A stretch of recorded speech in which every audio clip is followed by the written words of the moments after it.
Et bon, parlez-nous d'abord de cette décision de Grégory Doucet. Vaux-en-Velin, ça touche Lyon. Ouais. Que pensez-vous de cette mesure ? Très bonne décision. C'est très bien ce qu'il a fait, ce qu'il veut faire du moins. Moi, je ne mettrais pas 10%, mais je mettrais 50%.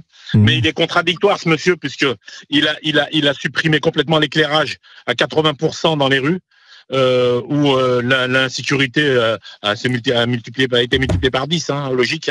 Donc c'est bien de mettre des caméras, mais de remettre l'électricité surtout, autoriser les magasins à laisser leur enseigne allumée, ainsi que leurs vitrines, ça apporterait un peu d'éclairage, parce qu'aujourd'hui à Lyon, si vous marchez dans le 2e ou dans le 3e arrondissement, il y a des rues qui sont complètement noires. Il y a une insécurité totale. Donc moi-même qui suis né à Lyon, il y a des rues, je n'y vais plus parce que je me dis, il n'y a pas de lumière, je ne laisserai pas ma voiture, je dirai pas à ma femme de se garer là-bas, ni à mon enfant de se balader dans ce secteur-là. Donc, dès qu'il fait nuit, à partir de 5h30, Lyon, on est dans le noir.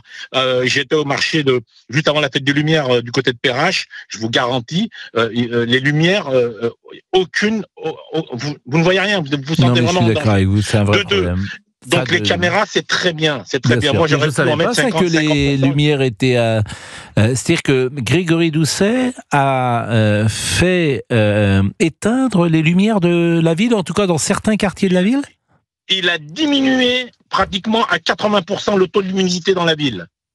En changeant les ampoules, en mettant des ampoules basses. Je veux bien qu'il est écolo, mais là c'est plus de l'écologie, là c'est de l'intégrisme, là c'est un truc de fou ce qu'il fait ce monsieur. Il est bien gentil, moi je suis pas écolo, je suis pas de droite, je suis pas de gauche, je suis apolitique. Simplement, je constate que effectivement l'insécurité a augmenté à Lyon à la suite de l'extinction des feux. Je vous dis, les vitrines sont interdites d'être allumées la nuit. C'est dingue.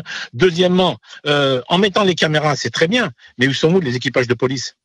Il faut mettre mais ça serait intéressant d'appeler les caméras vont filmer, Lyon. Mais il faudra intervenir. Bien sûr, parce que la sécurité en augmentant les postes de policiers, c'est tout. Alors les postes de policiers, mais déjà la lumière, vous avez parfaitement raison, Mustapha. Quel âge vous avez ? J'ai 1 an de moins que vous, Patrick. Pascal. Oui. Vous avez 59 ans. 63 ans, 64 ans. Ah mais moi j'ai pas 64 ans, j'ai 63 ans vous avez. Mais non, mais j'ai pas 63 ans du tout, je suis de 64. Je suis de 64. Vous confondez, je suis de 1964. Ah bon, vous êtes plus vieux que moi d'1 an, alors je pense que c'est le contraire. Ça s'entend quand même.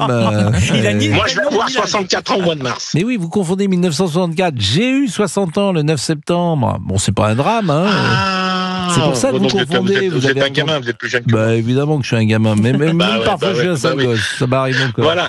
Bon, donc le problème à Lyon, c'est surtout ça. Vous avez des enfants ? Doucet, il est bien gentil. Il nous a éteint les lumières. Il nous a fait des travaux dans toutes les rues de Lyon. Aujourd'hui, vous pouvez plus circuler à Lyon. Alors il veut nous mettre à vélo, mais bon, quand vous habitez à 10 bornes, vous venez pas en vélo.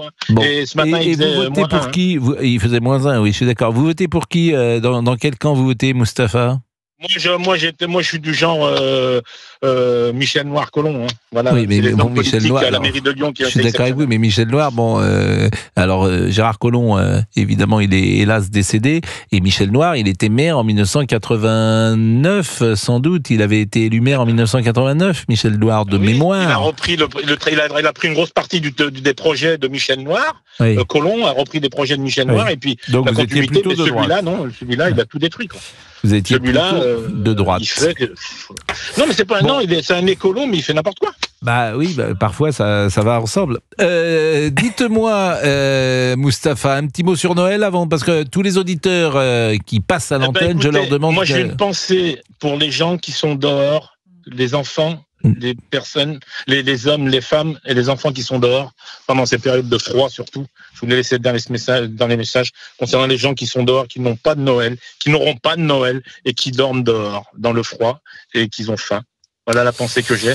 Et j'espère que Monsieur Doucet, en revenant à Doucet, que l'année prochaine, il ne supprimera pas les lumières de Lyon. Écoutez, puisque vous en parlez, il y a une auditrice très fidèle, Lou, qui habite Toulouse, qui dit « La lumière, la nuit a été mise en place par Louis XIV pour réduire la sécurité à Paris. Ça avait super bien marché, c'est une invention française. Les villes éclairées la nuit, ça a très vite été repris, mais c'est la base, la lumière la nuit, ça réduit le taux de criminalité. La preuve en est, quand on réduit la lumière, on augmente la criminalité, dit Lou, qui nous écoute du côté de Toulouse.